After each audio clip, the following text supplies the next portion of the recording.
Your inner world creates your outer world. Your subconscious mind is creating your experiences in life. All the money, wealth, prosperity are like the fruits that grow on a tree. Now we want to change the fruits, and the only way to change the fruits is change the roots. This is episode number 2 of Rich Beyond Your Wildest Dreams podcast. Welcome to Rich Beyond Your Wildest Dreams. I am Anshul Bajaj and I am the host for this show. Every week I take you on this journey to be rich and apply the habits of wealthy and make you rich beyond your wildest dreams. All of you who listened to my first episode, thank you for listening. And those of you who are here and haven't listened to the first episode, go check it out. So today's episode will provoke you to think. And today I will be asking you some questions which I want you to answer as you go along. So I keep attending workshops and seminars and reading books. And I just realized one thing. All the self-help material in the world is there to first make us unlearn and then to make us learn. All that we want to know about success is within us. But all the books, all the materials are helping us to create that awareness that the success principles are within us. So I want to speak to you today about our beliefs and our belief system. Let's start with first checking what is our reality and what is our belief. So let me ask you one very simple thing. The earth revolves around the sun. Is it a reality or is it a belief? My reality is every morning when I get up, I see the sun rises from the east, goes to the top and then sets in the west. But what my teachers have taught me was that sun is constant and earth is moving around the sun. Okay, let me ask you one more thing. Is the earth round? Is it a reality or is it a belief? Now, a lot of you would be saying that obviously it's round. But I want to ask you, did you sit in the space shuttle, go in the outer space and saw that the earth is round? What is your reality? What is your truth? What do you see? For a moment, just focus on what is your reality and forget everything else. So you have been to beaches, you have been on top of mountains. Did you ever see the earth as round or did you see that it is flat at one point?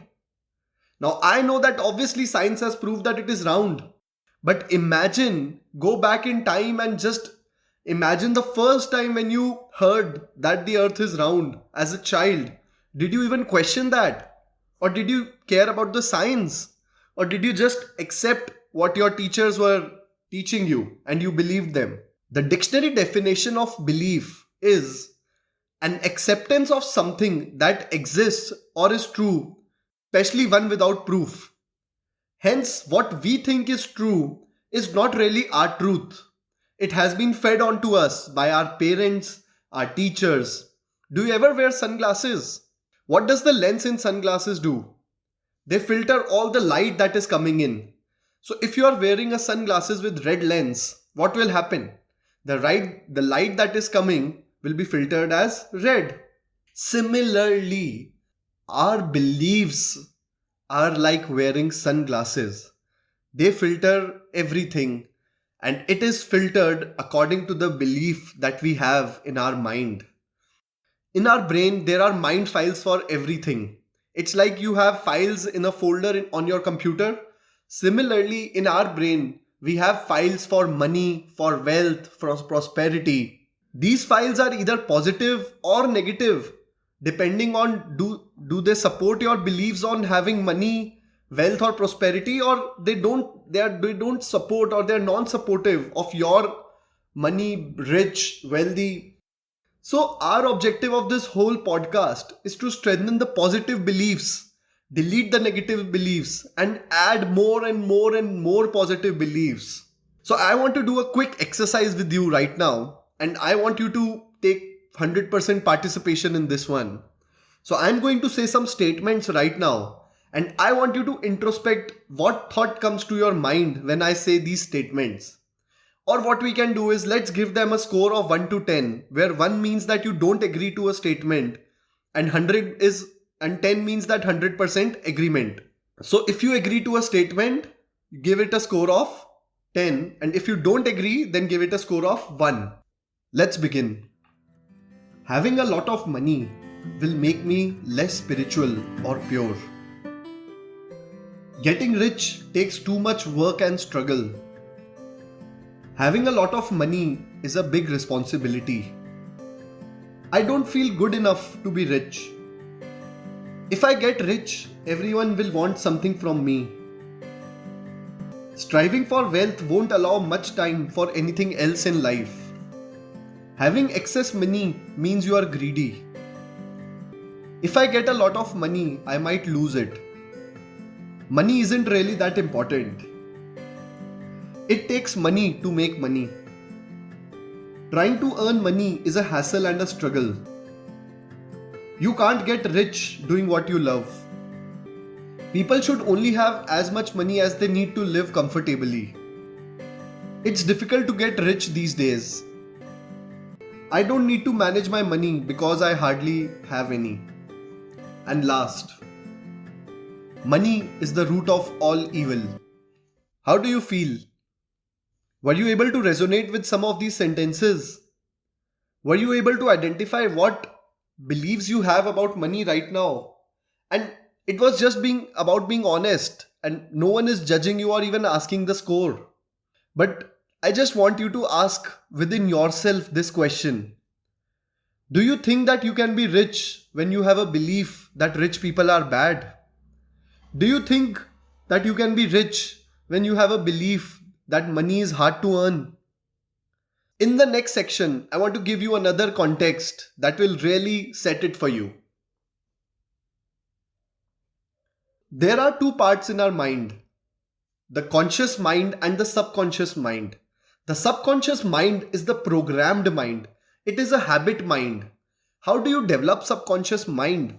Well, a child up to the age of 7 years is in the state of theta, where he's just downloading the program in his brain.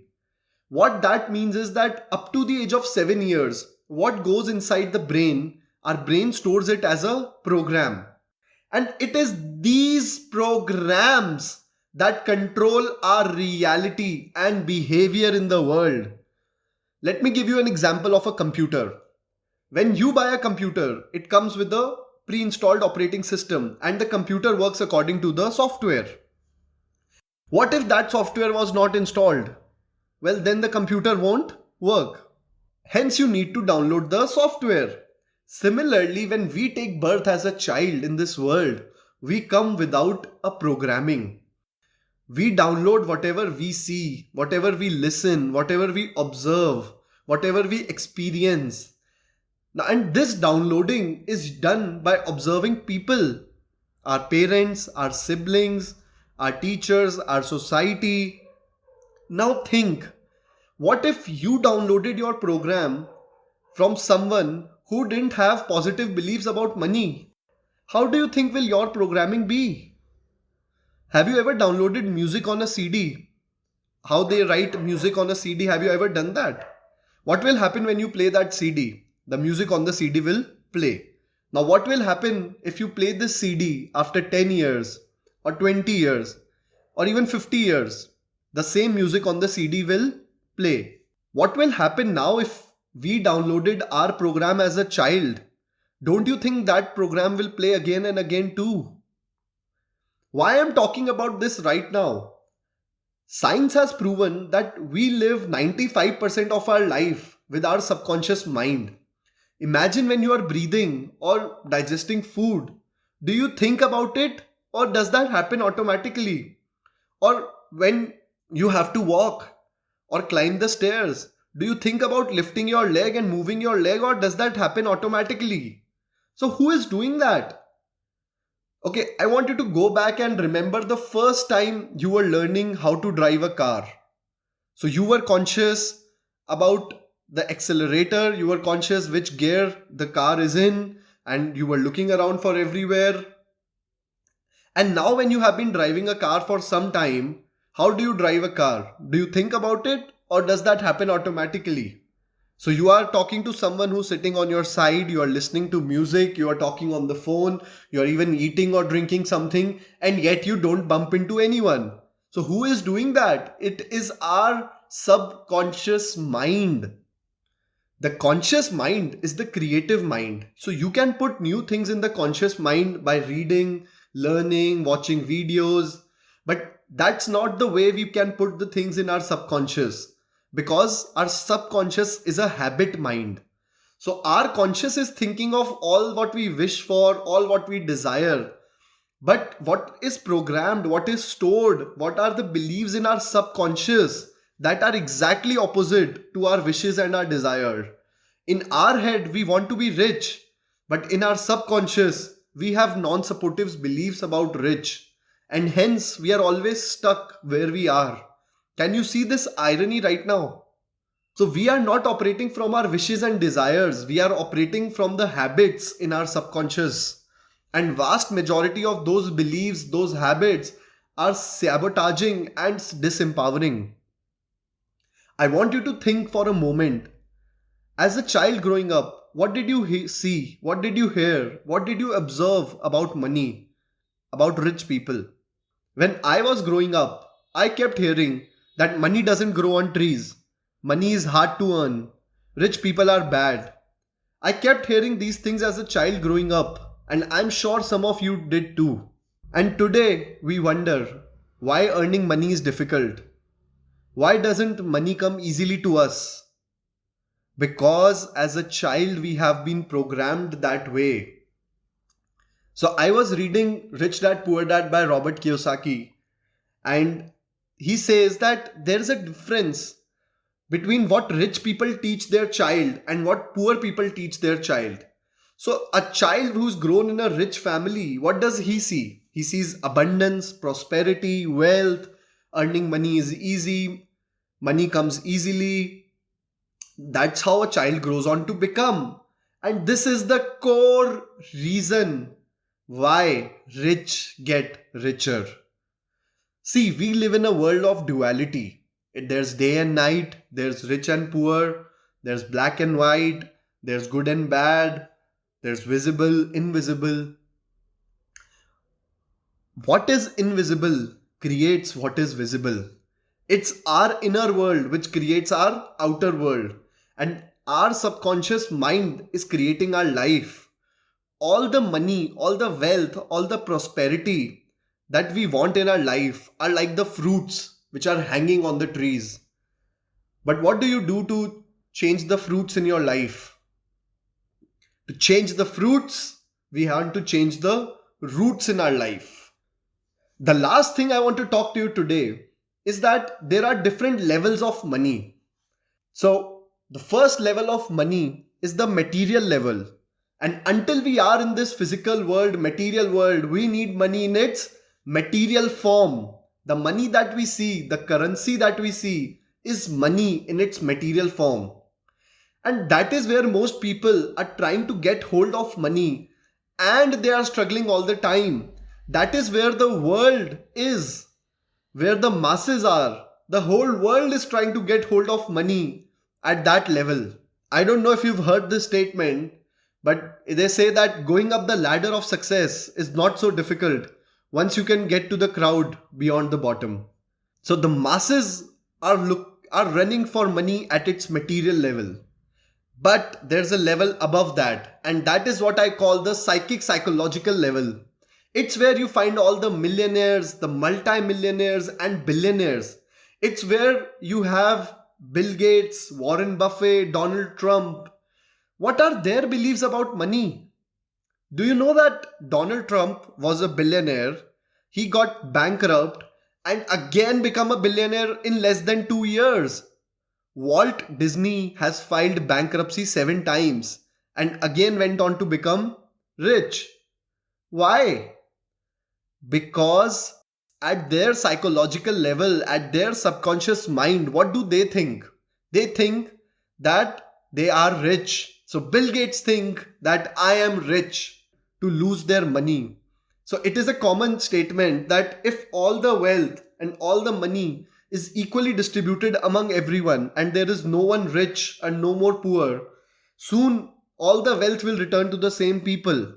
Why? Because majority people are conditioned to lose money and rich people are conditioned to have a lot of money. See, there are two ways to think about money. One is the correct way and other is the popular way. Popular way is what all our education system is teaching about, and it is what I call as the money IQ. So money IQ is all what you learn about money, investing, stocks, trading, bonds.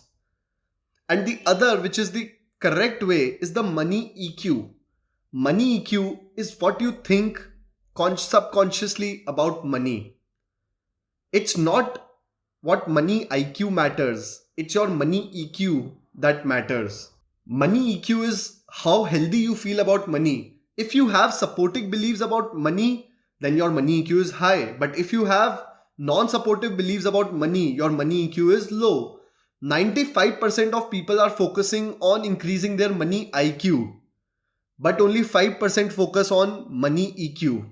So money EQ is like the foundation of any building, and money IQ is the visible portion of the building. Now I want to ask you, can you build a building, can you construct a building on a weak foundation? What will happen? No matter how good the building you construct, it has to fall down. And that is why we see people who get rich and then they lose all the money. Even people who win lotteries and become broke again. Why does that happen? Because they have low money EQ. So in the end, I want to leave you with one quote from Bible.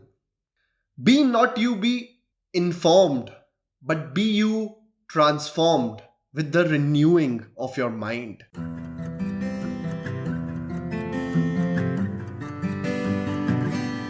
Thank you for listening to this episode of Rich Beyond Your Wildest Dreams podcast.